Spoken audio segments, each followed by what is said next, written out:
अगलों का पता है मेरा 1 लाख रुपया खड़ा है। मैं एक बंदे की कंप्लेंट आएगी, मैं निकालूंगा 1 लाख मेरा पक्का है।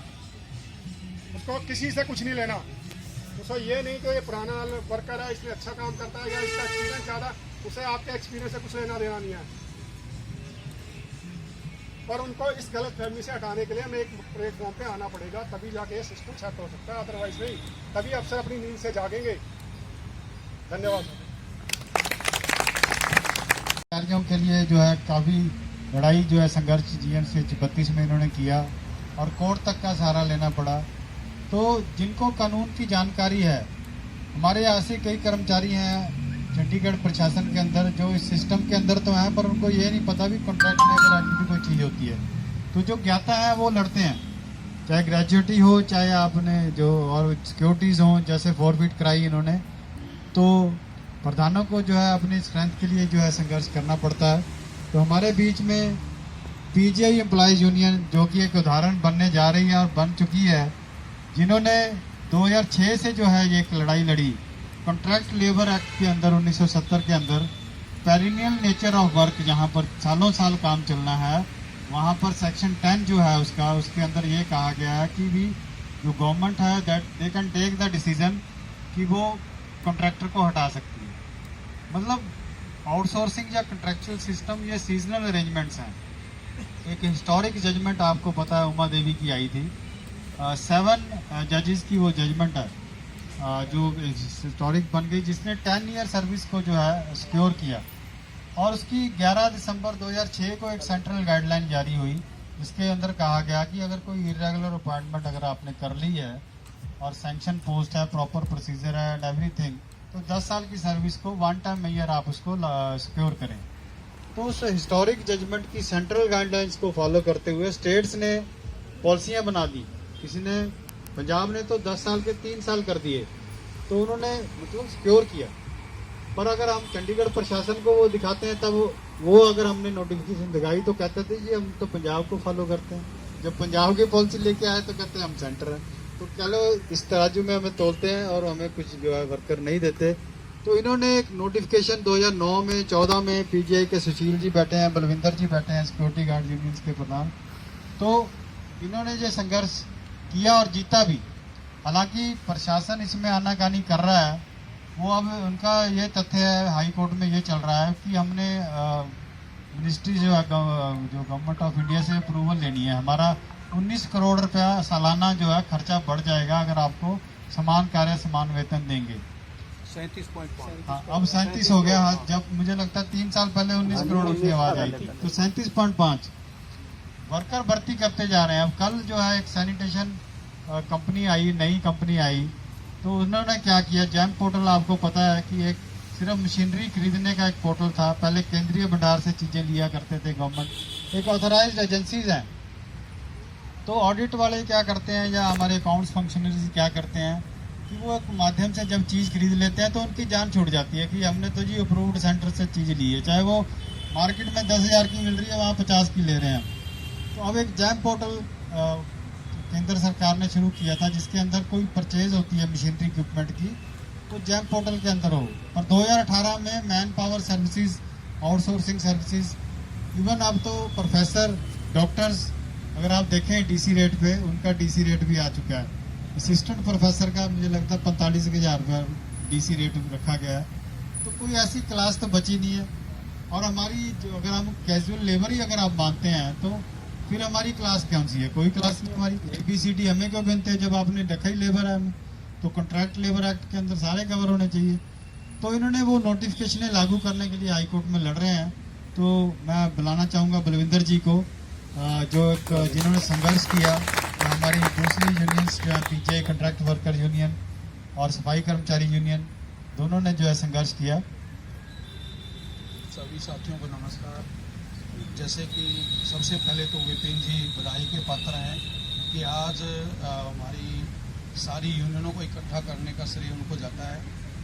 तो जैसा कि इन्होंने बताया कि पीजीआई की तरफ से हमने 2006 से जो है तो केस जो है कंटिन्यू चल रहा है। तो उसमें हमने high court, double bench, supreme court, वो सभी जगह जीत चुके हैं। और वो कंटेम्प्ट का केस जो है वो भी 2020 से चल रहा है हमारा। अभी जस्ट 29 तारीख को हमारी हियरिंग थी हाई कोर्ट में, तो उसमें भी उन्होंने फाइनेंस की तरफ से कि भाई अभी अप्रूवल जो आनी है वो आपने पहले हमने 4 कैटेगरियों का उसमें दिया हुआ है कि वो 37 करोड़ समथिंग बनता था पर साल का ईयर, वो अभी रिवाइज हो गया है। वो दोबारा से उन्होंने मांगा है कि आप एट करंट में जो है वो आपका बना के दो, आप कितना आपका बनता है, और वो फाइनेंस से फिर अप्रूवल लेंगे। तो आगे के लिए उसमें एजी भारत सरकार, सत्यपाल जैन जी और वो सभी जो है टीम हेल्थ मिनिस्ट्री की सभी आई हुई थी। तो मैं तो विपिन जी को जैसे समय समय पे इन्होंने हमारी मदद की है और सभी यूनियन ने भी, तो हमने इस 2023 में बड़े अग्रेसिव मूड में आकर के पूरी पीजीआई की सभी कॉन्ट्रैक्ट वर्कर यूनियन ने बहुत बड़ी स्ट्राइकें भी की है।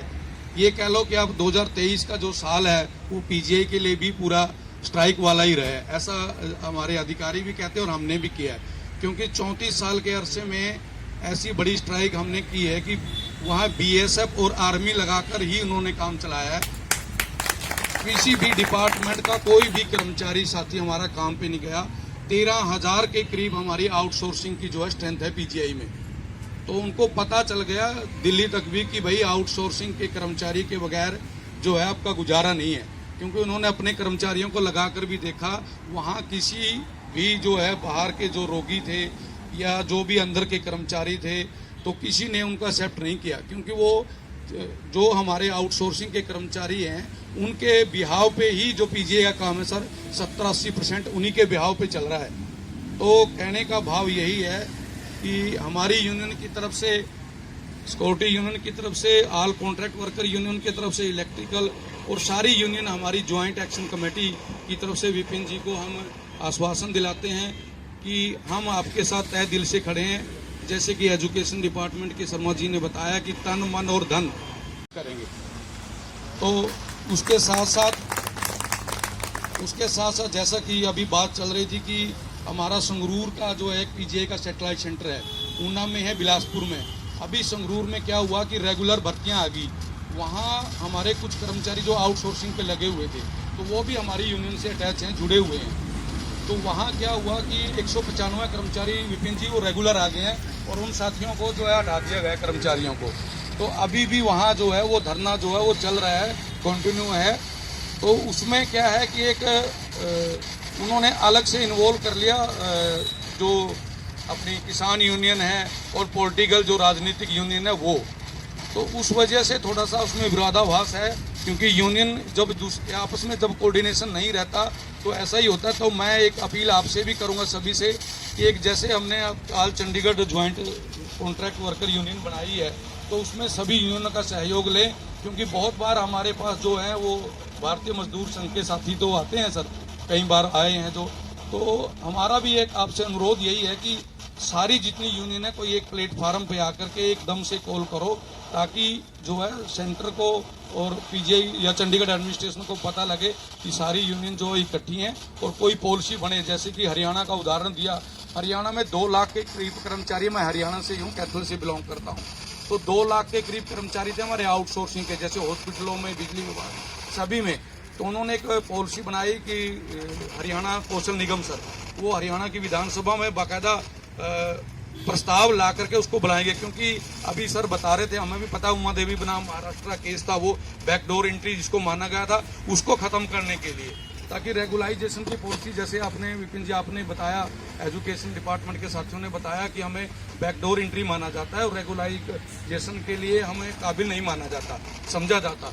तो उसमें भी ऐसा ही उन्होंने, सरकार ने, जो हरियाणा सरकार ने बड़ा अच्छा फैसला किया कि ठेकेदारी प्रथा को बिल्कुल बंद कर दिया है, ठेकेदारी प्रथा को बंद कर दिया और एक अपनी अलग से नीति उन्होंने बनाई कि ताकि अब वो रेगुलाइजेशन के लिए कोई अगर पॉलिसी बनाते हैं 2 साल की, 3 साल की, तो उसमें कोई ये दिक्कत ना आए। जैसे हमारे कोर्टों में, कुछ डिस्ट्रिक्ट कोर्ट में, हाई कोर्ट में आई है कि ये बैकडोर एंट्री एडवर्टाइजमेंट नहीं करी आपने, या कोई क्वालिफिकेशन के हिसाब से नहीं रखा गया, या रिजर्वेशन करेंगे। तो उसके साथ साथ जैसा कि अभी बात चल रही थी कि हमारा संगरूर का जो है पीजीआई का सैटेलाइट सेंटर है, ऊना में है, बिलासपुर में।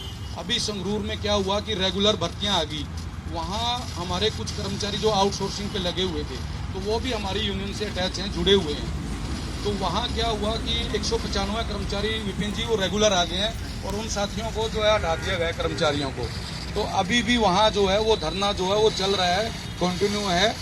तो उसमें क्या है कि एक उन्होंने अलग से इन्वॉल्व कर लिया जो अपनी किसान यूनियन है और पॉलिटिकल जो राजनीतिक यूनियन है वो।